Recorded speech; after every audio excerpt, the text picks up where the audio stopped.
Hello friends, வணக்கம். Welcome back to my channel காரைக்குடியின் மனம்.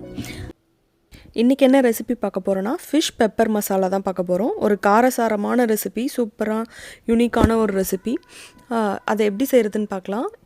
இதுக்கு வந்து போன்லெஸ் ஃபிஷ் எடுத்துக்கிட்டால் ரொம்ப சூப்பராக இருக்கும், ஈஸியாக வேலை முடிஞ்சிடும். அப்படி இல்லைன்னா நீங்கள் வந்துட்டு நார்மல் ஃபிஷ்ஷே எடுத்துக்கோங்க. எடுத்துகிட்டு க்ளீன் பண்ணி வச்சுக்கோங்க. க்ளீன் பண்ணி மஞ்சத்தூள் உப்பு போட்டு வச்சுக்கோங்க. நான் வந்து திலேப்பியா ஃபிஷ் 1/4 கிலோ எடுத்திருக்கேன். எடுத்துகிட்டு அதை வந்து ஸ்டீம் பண்ணுறோம். நம்ம ஒரு இட்லி பாத்திரத்தில் வச்சு 5 to 7 minutes வந்து ஸ்டீம் பண்ணிக்கோங்க. இதே முள்ளு இருக்க ஃபிஷ் இருந்துச்சுன்னா அதையும் ஸ்டீம் பண்ணிவிட்டு இது வெந்ததுக்கப்புறம், மீன் வெந்ததுக்கப்புறம் நீங்கள் தனியாக ஃப்ளெஷ்ஷை மட்டும் எடுக்கணும். அந்த ஸ்கின்னு போன்லாம் எடுத்துகிட்டு ஃபிஷ்ஷு ஸ்டீம் ஆகிற டைமில் நம்ம ஒரு மசாலா பவுடர் ரெடி பண்ணிக்கலாம். ஒரு வானலி அடுப்பில் வச்சு 1 டீஸ்பூன் பெப்பர், 1 டீஸ்பூன் ஜீரகம், 1 டீஸ்பூன் சோம்பு ஆட் பண்ணிக்கணும். அப்புறம் 2-3 மிளகா, உங்கள் காரத்துக்கு ஏற்ற மாதிரி மிளகும் மிளகாயும் நீங்கள் வந்து சேர்த்துக்கலாம். இதை வந்து இப்போ ட்ரை ரோஸ்ட் பண்ணுறோம். ட்ரை ரோஸ்ட் பண்ணிவிட்டு நம்ம வந்துட்டு ஒரு சின்ன துண்டு பட்டையும் ஆட் பண்ணிக்கோங்க. ஆட் பண்ணிவிட்டு அதை நல்லா ட்ரை ரோஸ்ட் பண்ணிக்கலாம். கொஞ்சம் லைட்டாக செவந்து வர வரைக்கும் ட்ரை ரோஸ்ட் பண்ணிவிட்டு அதை வந்து ஆற வச்சுட்டு நம்ம வந்து மிக்சியில் போட்டு எடுத்துக்க போகிறோம். இப்போ இது ட்ரை ரோஸ்ட் ஆகிட்டு இதை வந்துட்டு ஆறட்டு கொஞ்சம் நேரம்.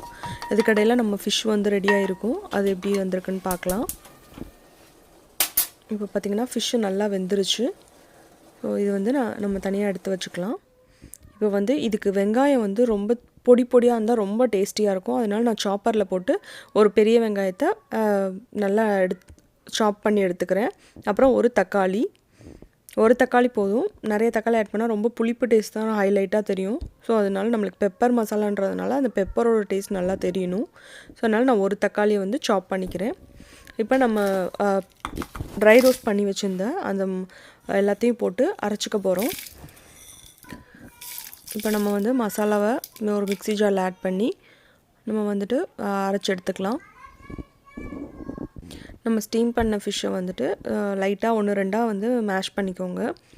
இல்லைன்னா நம்ம மேஷ் பண்ணலைனாலும் பிரச்சனை இல்லை. நம்ம வானலியில் போடும்போது அதுவே உடஞ்சிரும். இப்போ நான் வந்து இது தாளிக்கிறதுக்கு ஒரு 2 டேபிள் ஸ்பூன் எண்ணெய் விட்டுருக்கேன். எண்ணெய் விட்டு 1 டீஸ்பூன் சோம்பு, 1 டீஸ்பூன் ஜீரகம், 1 டீஸ்பூன் கடுகு ஆட் பண்ணிவிட்டு நம்ம சாப் பண்ணி வச்சுருந்த வெங்காயம், பச்சை மிளகாய் ஆட் பண்ணுறேன். நான் வந்து 2 பெரிய பச்சை மிளகாய் ஆட் பண்ணியிருக்கேன். நீங்கள் வந்து உங்கள் பச்சை மிளகாய் எந்த சைஸோ அதுக்கேற்ற மாதிரி, காரத்துக்கு ஏற்ற மாதிரி ஆட் பண்ணிக்கோங்க. அப்புறம் 1 டீஸ்பூன் இஞ்சி பூண்டு பேஸ்ட் ஆட் பண்ணிவிட்டு நல்லா வதக்கிக்கலாம். வதக்கிட்டு அதுக்கப்புறம் நம்ம சாப் பண்ணி வச்சுருக்க தக்காளியும் போடுறோம். தக்காளி நல்லா வதங்கட்டும். தக்காளி நல்லா வதங்கினதுக்கப்புறம் நம்ம வந்து அரைச்சி வச்சுருக்க மசாலாலாம் ஆட் பண்ண போகிறோம்.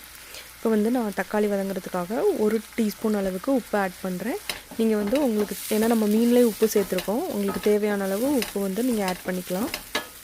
மீன்லேயே உப்பு சேர்த்துருக்கனால நம்ம மசாலாலாம் ஃபஸ்ட்டு கொஞ்சம் பார்த்து சேர்த்துக்கலாம். அப்புறமா வந்து வேணும்னா சேர்த்துக்கலாம். தக்காளி வதங்கினதுக்கப்புறம் 1/2 டீஸ்பூன் மஞ்சள் தூள் ஆட் பண்ணலாம். அப்புறம் மஞ்சள் போட்டு கொஞ்சம் பச்சை ஸ்மெல் போகிற வரைக்கும் வதக்குங்க. அதுக்கப்புறம் 1 டீஸ்பூன் வந்து நான் ஃபிஷ் ஃப்ரை மசாலா ஆட் பண்ணுறேன். நீங்கள் ஃபிஷ் ஃப்ரை மசாலா இல்லைன்னா காஷ்மீரி சில்லி பவுடர் கூட 1 டீஸ்பூன் ஆட் பண்ணிக்கலாம். நம்ம அதுலேயும் மிளகா சேர்த்துருக்கோம். நம்ம அந்த ட்ரை பவுடர் அரைச்சி வச்சுருக்கோம் இல்லையா, அதுலேயும் மிளகா சேர்த்துருக்கோம். அப்புறம் ஒரு 1/2 டீஸ்பூன் வந்துட்டு மல்லித்தூள் ஆட் பண்ணிக்கிறேன். ஏன்னா அதில் பெப்பர் மிளகாலாம் அந்த பவுடரில் ஆட் பண்ணியிருக்கனால நான் வந்து இங்கே கம்மியாக ஆட் பண்ணுறேன். அதுக்கப்புறம் நம்ம அரைச்சி வச்சுருக்க அந்த மசாலா பொடியையும் ஆட் பண்ணிக்கலாம். ஆட் பண்ணிவிட்டு நீங்கள் வந்து டேஸ்ட் பண்ணி பாருங்கள், உப்பு காரம் எல்லாம் சரியாக இருக்கான்னு. பெப்பர் வேணும்னா இன்னும் கொஞ்சம் பெப்பர் பவுட்ரு நீங்கள் போட்டுக்கலாம். இன்கேஸ் பெப்பரோட டேஸ்ட் இன்னும் கொஞ்சம் தூக்கலாக வேணும் அப்படின்னு நினச்சிங்கன்னா. அதுக்கப்புறம் எனக்கு உப்பு கொஞ்சம் பத்தலை, அதனால இன்னொரு டீஸ்பூன் அளவுக்கு உப்பு போட்டுக்கிறேன். இது நல்லா வதங்கட்டும். எண்ணெய் வந்து நல்லா வரணும். வெளியில் வந்தோன்னே, எண்ணெய் நல்லா வெளில வந்தோன்னே நம்ம வந்து ஸ்டீம் பண்ணி வச்சுருக்க ஃபிஷ்ஷை வந்து ஆட் பண்ணுறோம். இந்த ஃபிஷ்ஷு போட்டோன்னா கொஞ்சம் தண்ணி விடும் ஃபிஷ்லேருந்து. அதனால அந்த தண்ணியெல்லாம் நல்லா எவாப்ரேட் ஆகிற வரைக்கும் நம்ம வந்துட்டு ஃபிஷ்ஷை வந்து நல்லா கிண்டிகிட்டே இருக்கணும். நல்லா சுருள கிண்டணும். கொஞ்சம் கீழே பிடிக்கிற மாதிரி தான் இருக்கும். நம்ம வந்து கிண்டி விட்டுகிட்டே இருக்கணும். நல்லா ட்ரையாக இருந்தால் ரொம்ப டேஸ்டியாக இருக்கும். நல்லா ஃபிஷ்ஷை வந்து சுருள நல்லா கிண்டி எடுத்துக்கலாம். அவ்வளோதான், நம்மளோட ஃபிஷ் பெப்பர் மசாலா ரெடி ஆயிடுச்சு. கொஞ்சம் மல்லித்தலை தூவி இறக்கிக்கலாம் நம்ம. ரொம்ப ரொம்ப டேஸ்டியாக இருக்கும். நீங்கள் செஞ்சு பாருங்கள். செஞ்சு பார்த்துட்டு எப்படி இருந்துச்சுன்னு எனக்கு கமெண்ட்ஸில் சொல்லுங்கள். என்னோடய வீடியோ உங்களுக்கு பிடிச்சிருந்தா மறக்காமல் என்னோடய சேனலுக்கு சப்ஸ்கிரைப் பண்ணுங்கள். பக்கத்தில் இருக்க பெல் ஐக்கான் கிளிக் பண்ணால் நான் போடுற வீடியோஸ்லாம் நீங்கள் மிஸ் பண்ணாமல் பார்க்கலாம். தேங்க்யூ ஃபார் வாட்சிங்.